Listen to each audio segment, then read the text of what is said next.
Yes, indeed. A bass, Bubba.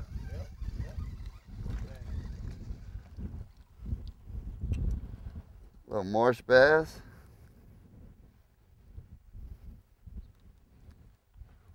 Welcome to Castin Cajun. I'm your host, Tony Fontenot. Fishing out of Falgoust Canal Landing today with Captain Bubba Watkins. We're targeting bass and redfish. So get ready for an exciting half hour with Castin Cajun.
So much grass back here, but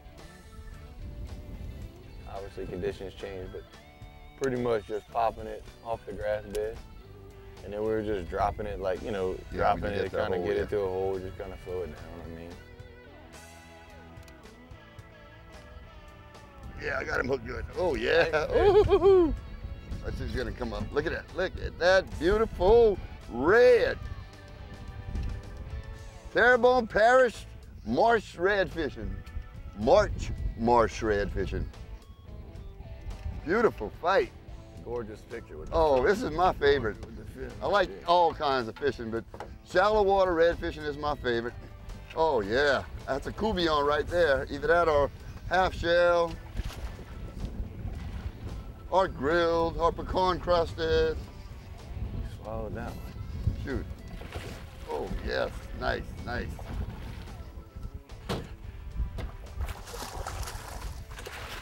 Good job, Captain Bubba. Beautiful. You want my bogus? No, we good, we good. You swallowed the crap out of that one. Beautiful redfish. What you think he weighs there, Captain? Good 7 pounds right there. Yeah. He swallowed it. Sure swallowed it. So I'm gonna stick my hand down in here to try and dislodge the hook long enough. It's not. I got some pliers. Now I was using a gold spoon, actually a copper colored spoon with a yellow tail. And I saw him chasing it. I saw him explode on it, so I stopped for a second and let him grab it, make sure he had it, set the hook, and he did have it. Let's see how long this baby is. He is. Woo! It would be a tournament fish there, boys, right under 27. Tournament fish. Yes, indeed.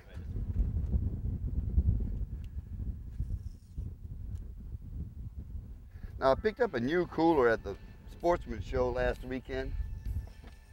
It's called Brute Box, made by Brute Outdoors. Now, more and more people are going to these molded coolers because they hold ice so long and they're so strong. Well, the latest technology is what Brute is using. This one is actually lighter than most of the molded coolers, and what they tell me is it holds ice up to 3 times longer. So far, so good. I caught that redfish on a 3/4 ounce copper-colored wrecked spoon with a yellow feather.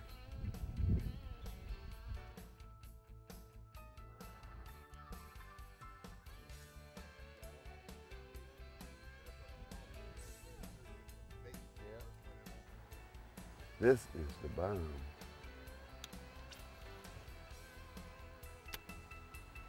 We're talking about the wind. You can see on the other side of these trees in that open water, whitecaps. So what you think? We got about 30-mile-an-hour winds, Cap? 25, 30 easy today. Wow. But we're here. That's it. Takes more than wind to keep us away. Another bass.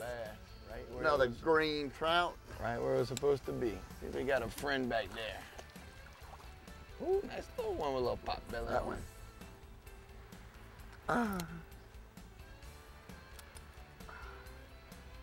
Fat little marsh bass. I'm gonna keep a few to fry up today. Large bass we usually release. But since this was kind of small enough to keep, but I can see she's full of eggs, so I'm gonna release her anyway.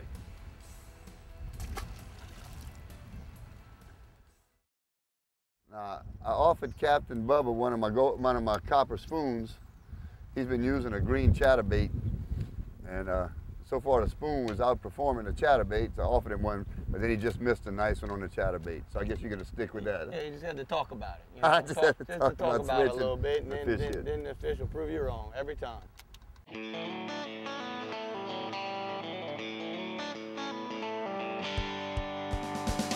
With these 25, 30-mile-an-hour winds in our back, we're really moving so fast toward the fish.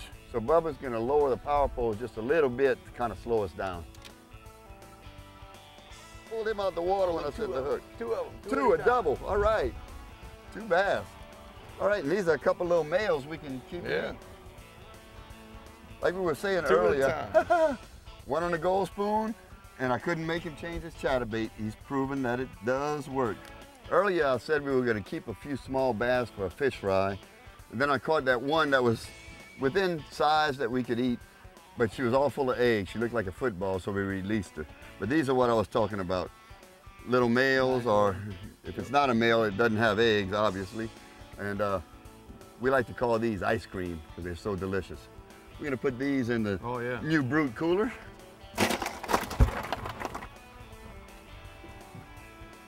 Man, that's nice bass, huh? Oh yeah, it was like right there, boom.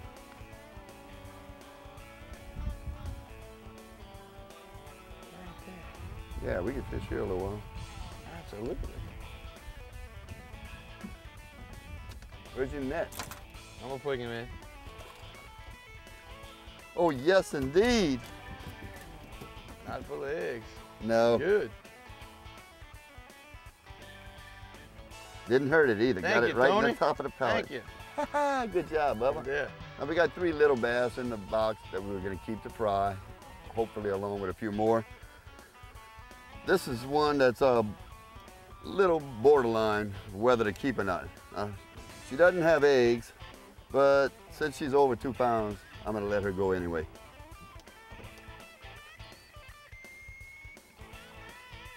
Bass usually spawn when the water's about 70 degrees. Believe it or not, a little over a week or 2 ago, the water did get up to around 70 degrees, so that fish may have already spawned. What we're doing right now with the wind, you know, today we're fighting it.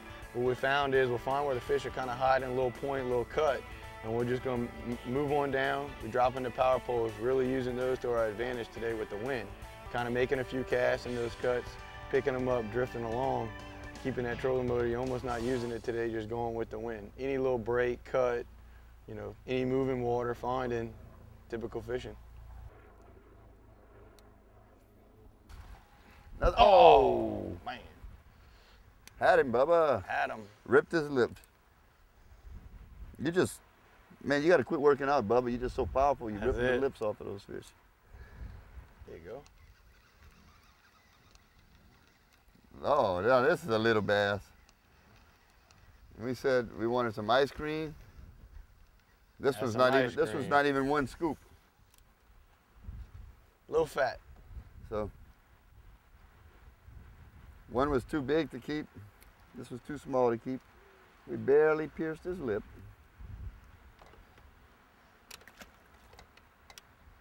Have a nice day.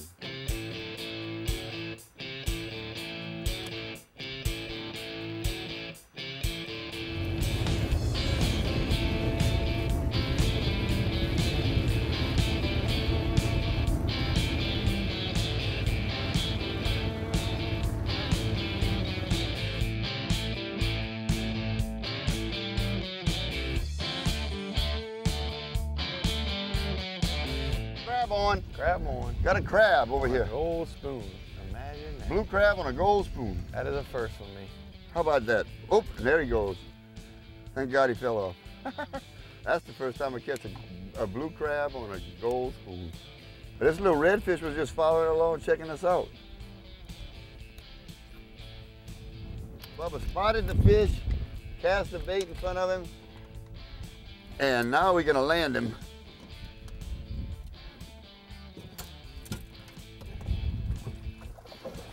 Nice one. I'm coming, Bubba. All right. That's what we're looking for. The only thing now, Bubba, is to decide whether I want to do a coubillon or redfish on the half shell. Absolutely. Or Gorgeous some fried bass. And you did catch him on the chatterbait. Set up, little Calcutta, 100, light medium action. Rod tip's kind of light. With this chatterbait, you can really feel every little movement. This one was a no-brainer. Saw the fish, did a pitch, fish bit. Pretty easy. Yeah, that's the first blue one that I get. All right, this one is 21.5 inches. That was nice. That's what you call sight fishing. That's it. Out of sight. Even on a windy day. Well, Captain Bubba, how long have you been guiding and what got you into it? Oh, just living, born and raised in South Louisiana. That's where it all started. Dad, big duck hunter, fisherman, just kind of had a rod and reel in hand for a while. And I guess a hobby turned into a lifestyle, Now a sport. Probably finished, high school 2000. So I would say, after high school, kind of took it to the next level. Captain's license, ended up finishing up at Nichols with a degree and never looked back. Triple threat charters. And you're only a threat to the fish. That's it. That's it. We do a lot of bow fishing, flats fishing, like what you see today. So you're always Adapt fishing to the conditions. on surface drives because you fish in such shallow water. Surface, yeah. Well, I know I hear it everywhere I go that you're very popular with the bow fishing. A lot of people recommend you, and I definitely want to get a part of that. Absolutely. Love to have me back. You'll do it. We'll do it. Well, we came out. Captain Bubba took me to catch a few fish for dinner. Got a few little bass in the box, a couple of nice reds. We're going to go back to my home, clean the fish, and show you a couple of ways to prepare them. Bubba, ready to head back to land and get out of this wind? You got it. Thanks again. No problem.